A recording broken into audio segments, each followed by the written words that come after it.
पांडवों की उत्पत्ति। ऋषिगण बोले, मुनिवर सूत जी, कुंती से कैसे सूर्य का संयोग हुआ जिससे कुंती को कर्ण की जननी होना पड़ा। फिर कुंती कन्या कैसे रही जो पांडु ने उससे विवाह किया। ये सभी बातें बताने की कृपा करें सूत जी।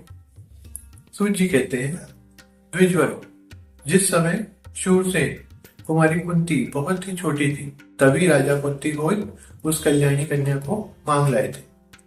उसे पुत्री मानकर उन्होंने अपने घर पर ही पाला पोसा। एक बार दुर्वासा जी वहां पधारे। कुंती ने मुनि का सम्यक प्रकार से स्वागत किया। उसकी सेवा से दुर्वासा बड़े संतुष्ट हुए।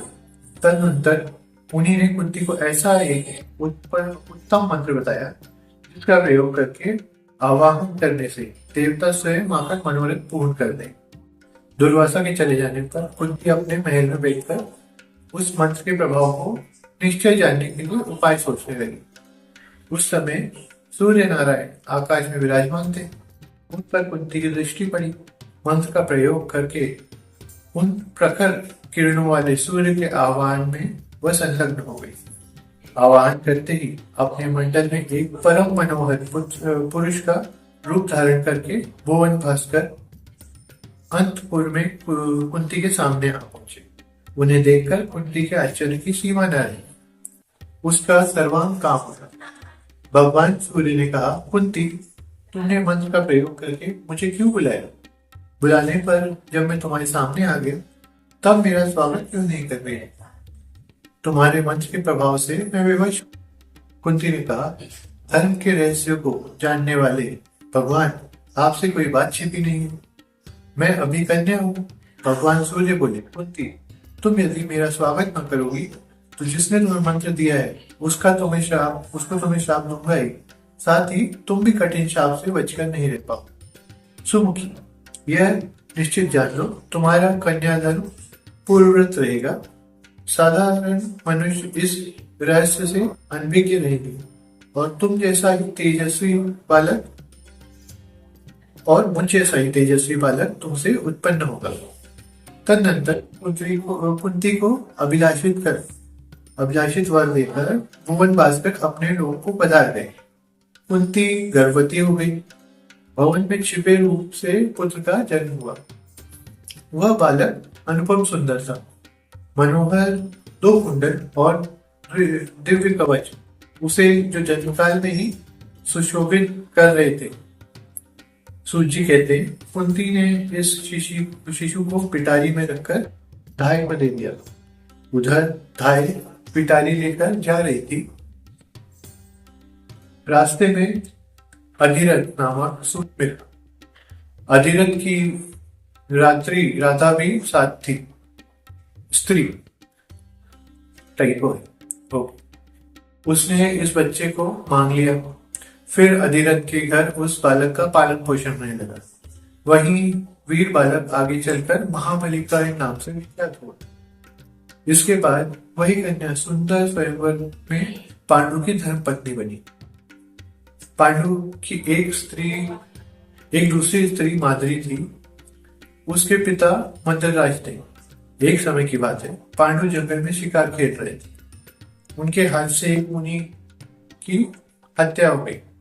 उस समय वे मुनि मृग के रूप में अपनी पत्नी के साथ रमण कर रहे थे।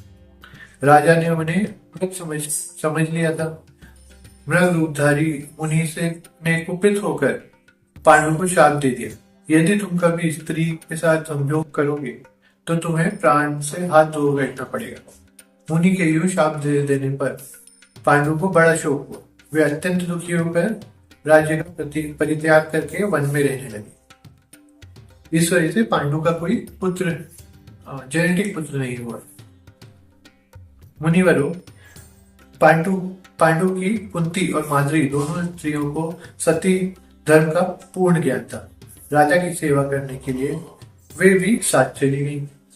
एक समय की बात है, कथा का प्रसंग चल रहा था। एक धार्मिक वाणी राजा के कान में पड़ी। आदर पूर्वक पूछने पर मुनि ने कहा, परंतप, संतानहीन की गति नहीं होती। स्वर्ग में जाने का अधिकारी भी वह नहीं होता। अतः किस जिस किसी उपाय से भी पुत्र उत्पन्न करना परम आवश्यक है। अंशज, पुत्री का पुत्र, क्षेत्रज, गोलक, कुंड, सहोर, कानिन, कीट, वन में मिला हुआ, किसी का दिया हुआ तथा किसी निर्धन से पैसे देकर खरीदा हुआ, ये 11 प्रकार के पुत्र कहे गए। यह वचन सुनकर पांडु ने अपनी कमल नयनी प्रिया कुंती से यह बात कही। तब कुंती ने कहा, मेरे पास मनोरथ पूर्ण करने वाला एक मंत्र है। दुर्वासा मुनि ने यह मंत्र मुझे बताया था। यदि इस मंत्र से किसी देवता को मैं आमंत्रित करूं तो वे तुरंत मेरे सामने आ जाएंगे और मेरा मनोरथ पूर्ण करेंगे। उसी समय पांडु ने कुंती को मंत्र प्रयोग करने की अनुमति दी। तब कुंती ने प्रधान देवता धर्म को याद किया। वहां धर्म पधारे। उनकी कृपा से कुंती प्रथम पुत्र युधिष्ठिर की माता हो। वायुदेव की कृपा से भीम और देवराजेंद्र की कृपा से अर्जुन को उत्पन्न किया। एक एक वर्ष के अंतर में ये तीनों परम पराक्रमी पुत्र उत्पन्न हुए। फिर माद्री ने पतिदेव पांडु से कहा, कुरुश्रेष्ठ, मुझे भी पुत्र दीजिए। महाराज, मैं क्या करूं? प्रभु, मेरा भी दुख दूर करना आपका परम कर्तव्य है। माद्री की बात सुनकर पांडु ने कुंती से मंत्र बता देने का अनुरोध किया। कुंती बड़ी दयालु थी, दयाल मृदा थी। उन्होंने माद्री को मंत्र बतला दिया। पति की अनुमति से माद्री ने एक पुत्र के लिए मंत्र प्रयोग किया। स्मरण करने पर दोनों अश्विनी कुमार आ गए। उनके अनुग्रह से माद्री, नकुल और सहदेव, इन दोनों पुत्रों की जननी द्विजवरों। इस प्रकार पांचों देव कुमारों पांडव क्षेत्रज पुत्र हुए।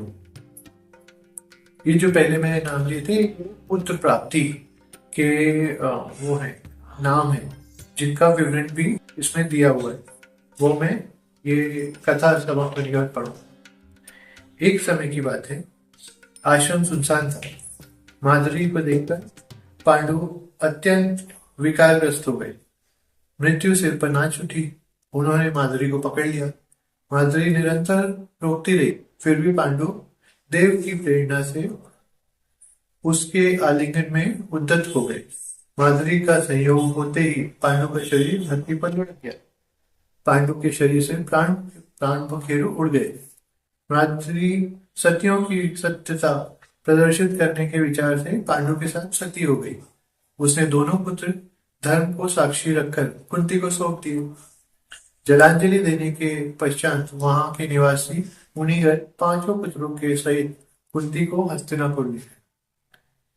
इस क्षण के बाद, इस पॉइंट के बाद हस्तिनापुर में पांडवों की एंट्री होती। फिर उन बालकों को और बहू कुंती को लेकर भीष्म प्रभृति सभी सज्जन हस्तिनापुर में रहने लगे।